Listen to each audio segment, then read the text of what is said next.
राम जी के वनवास चले जाने के बाद दशरथ हर वक्त विलाप करते रहते। अतः राम के वनगमन के 7वें दिन उन्होंने पुत्र वियोग में अपने प्राण त्याग दिए। राजा की मृत्यु का समाचार पाकर पूरी अयोध्या नगरी शोककुल हो गई।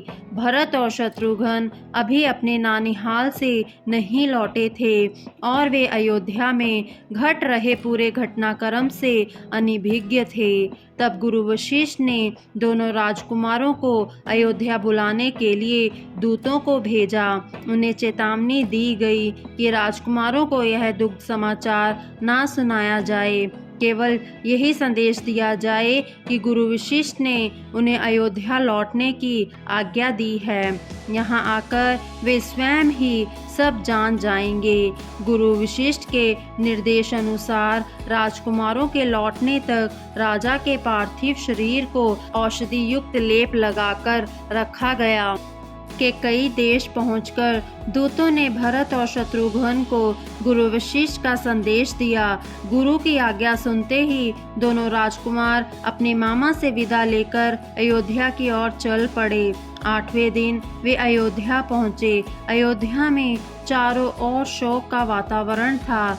चारों ओर सन्नाटा छाया हुआ था। भरत ने कहा, शत्रुघ्न, अयोध्या पहले जैसी नहीं लग रही, कैसी वीरानी सी छाई हुई है यहाँ पर। हाँ भैया, आप ठीक कह रहे हैं, शत्रुघ्न ने कहा। दोनों भाई अपने माता पिता और भाइयों से मिलने के लिए बहुत व्याकुल हो रहे थे। वे दौड़ते हुए महल में पहुँचे, पर वहाँ पर पहले जैसी चहल पहल की जगह सन्नाटा दिखाई दे रहा था। वे पिता के कक्ष में गए, लेकिन वे उन्हें कहीं दिखाई नहीं दिए। तब वह माता केकई के कक्ष में गए। केकई अपने पुत्रों को देखकर बहुत प्रसन्न हुई। दोनों ने उन्हें प्रणाम किया। तत्पश्चात भरत ने पिता के विषय में पूछा। केकई ने उत्तर दिया, पुत्र, तुम्हारे पिता एक महान राजा थे। उन्होंने अपना पूरा जीवन आदर्शों के साथ जिया, परंतु अब वे नहीं रहे। यह सुनते ही दोनों राजकुमार रोने लगे। केकई ने उन्हें धैर्य बंधाया। थोड़ा संभलने के बाद भरत ने राम, सीता और लक्ष्मण के बारे में पूछा तो केकई ने शुरू से अंत तक की पूरी घटना उन्हें सुना दी। फिर गर्व से बताया कि किस प्रकार उसने भरत के लिए राज सिंहासन प्राप्त किया है। यह सुनकर भरत आवेश में भरकर बोले, तुम मेरे पिता की हत्यारनी हो।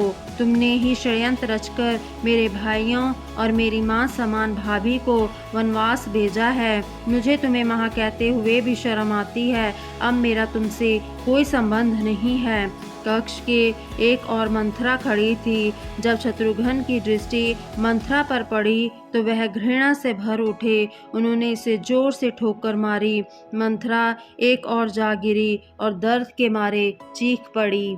पिता के आज समय निधन का समाचार पाकर भरत बहुत दुखी थे। गुरु वशिष्ठ ने उन्हें सांत्वना दी। वे भरत से बोले, भरत बेटा, धैर्य धारण करो। मैं जानता हूँ कि इस दुख से उभरना आसान नहीं है, फिर भी तुम्हें इस समय धीरज से काम लेना होगा।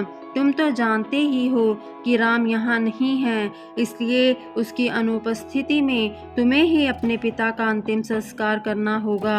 भरत ने गुरु के आदेश अनुसार पिता के अंतिम संस्कार की तैयारी शुरू कर दी। राजा दशरथ के देह संस्कार के लिए सूर्य नदी के तट पर चंदन की लकड़ियों से चिता तैयार की गई थी। उसी पर उनका पार्थिव शरीर रखा गया। वैदिक मंत्रों के उच्चारण के साथ भरत ने अपने पिता का संस्कार किया। तत्पश्चात भरत सहित सभी ने सूर्य नदी में स्नान किया। स्नान के पश्चात दिव्यज्ञात आत्मा का तर्पण कर भरत द्वारा ब्राह्मणों तथा गरीबों को दान भी दिया गया। राजा दशरथ के स्वर्गवास को जब 13 दिन बीत गए तो 14वें दिन राजगुरु वशिष्ठ ने मंत्री परिषद की बैठक बुलाई। मंत्री परिषद में भरत का राज्याभिषेक पर विचार विमर्श किया गया। सभी ने सहमति से निर्णय लिया कि राम के वनवास चले जाने और दशरथ की मृत्यु के पश्चात भरत ही राजगद्दी पर बैठने के उत्तराधिकारी हैं। तब राजगुरु ने भरत को बुलाकर उन्हें इस आशय का निर्देश दिया, परंतु भरत ने अपने दोनों हाथ जोड़कर राजगद्दी पर बैठने से मना कर दिया। वे बड़ी विनम्रता से बोले, गुरुदेव, मैंने निर्णय लिया है कि श्री राम ही अयोध्या के राजा बनेंगे। मैं अभी इसी समय वन जाऊंगा और भैया को वापस लेकर आऊंगा। मुझे विश्वास है कि मेरे मानने पर वे अवश्य मान जाएंगे। राज सिंहासन पर वे ही बैठेंगे, क्योंकि वे ही उसके सच्चे उत्तराधिकारी हैं। भरत का राम के प्रति प्यार और त्याग देखकर गुरु वशिष्ठ ने उसकी प्रशंसा की, अपितु जिसने भी यह बात सुनी वह भरत की प्रशंसा किए बिना ना रह सका। राम को अयोध्या वापस लाने के लिए भरत तीनों माताओं, मंत्रियों, गुरु वशिष्ठ व कुछ प्रतिष्ठ जन को लेकर वन की ओर चल पड़े। जंगली जानवरों और राक्षसों से रक्षा के लिए सैनिकों का एक दल भी उसके साथ गया।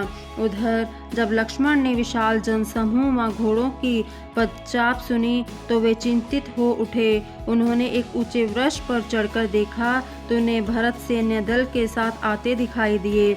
लक्ष्मण ने सोचा कि भरत सेना लेकर उन्हें पकड़ने के लिए आ रहे हैं। उन्होंने लड़ाई के लिए अपना धनुष संभाल लिया, परंतु जब राम ने लक्ष्मण को समझाया कि भरत उन्हें पकड़ने के लिए नहीं बल्कि उनसे मिलने आ रहे होंगे तो लक्ष्मण शांत हो गए।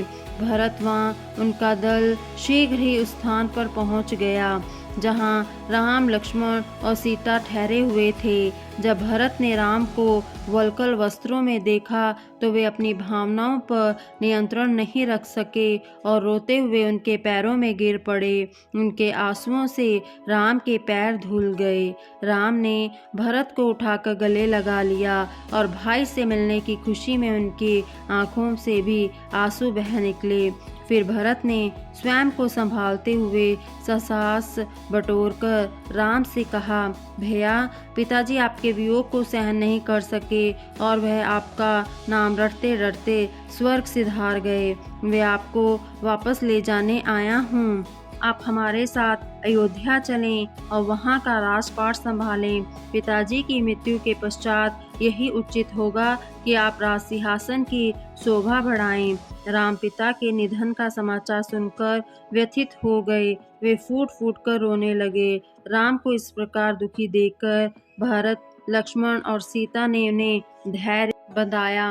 राम ने इस निश्चय किया कि वे पिता की आत्मिक की शांति के लिए तर्पण करेंगे। अतः वे लक्ष्मण को लेकर मंदकिनी नदी पर गए और पिता को तर्पण दिया। कई को अपने किए पर बहुत पछतावा था। वह राम के चरणों में गिरकर बोली, राम, मैं जानती हूँ कि मैंने घोर अपराध किया है और यह क्षमा के योग्य नहीं है। फिर भी मैं तुमसे क्षमा मांगती हूँ और अयोध्या का राजपाट संभालने की विनती करती हूँ। राम ने कैकेयी को आदर सहित उठाया और बोले, माँ, इसमें आपका कोई दोष नहीं है। यह सब भाग्य का फेर है। मैं अयोध्या नहीं लौट सकता क्योंकि मुझे अपने पुत्र धर्म का पालन करना है। मैंने पिता को वचन दिया है, इसलिए मैं वनवास की अवधि पूरी होने पर ही अयोध्या लौटूंगा। जब राम ने अयोध्या लौटना स्वीकार नहीं किया तो भरत राम से बोले, भैया, पिताजी के स्वर्गवासी हो जाने से अयोध्यावासी अनाथ हो गए हैं। सभी अयोध्यावासी आपसे बहुत स्नेह रखते हैं, आपका सम्मान करते हैं। कम से कम उनके लिए तो वापस चलिए। राम ने कहा, भरत, तुम रघुवंश की परंपरा जानते हो। हमारे लिए वचन की बहुत महत्व है, इसलिए पिताजी द्वारा माता कैकेयी को दिए गए 2 वचनों को पूरा करना हमारा कर्तव्य बनता है। मेरा दायित्व है कि मैं 14 वर्ष का वनवास काटूं और तुम अयोध्या का राजकाज संभालो। तुम मेरी चिंता मत करो, मैं लक्ष्मण के साथ आसानी से अपना वनवास पूरा कर लूँगा और तुम शासन कार्यों में सहायता देने के लिए शत्रुघ्न है ना। इस प्रकार हम चारों भाइयों को अपनी अपनी जिम्मेदारियों का पालन करना होगा। वर्तमान में यही हमारा धर्म है। भरत ने दुखी मन से कहा, ठीक है भैया, आपकी आज्ञा मेरे लिए शिरोधार्य है, पर मैं राज सिंहासन पर नहीं बैठूंगा। कृपया आप मुझे अपनी खड़ाऊ दे दीजिए। मैं आपके लौटने तक इन्हें अयोध्या के राज सिंहासन पर रखकर राजकाज संभालूंगा। राम ने भरत को अपनी खड़ाऊ दे दी। उन्होंने लेकर भरत और सभी लोग दुखी मन से अयोध्या वापस लौट गए। भरत के अयोध्या लौट जाने के बाद राम चित्रकूट छोड़कर आगे बढ़ गए।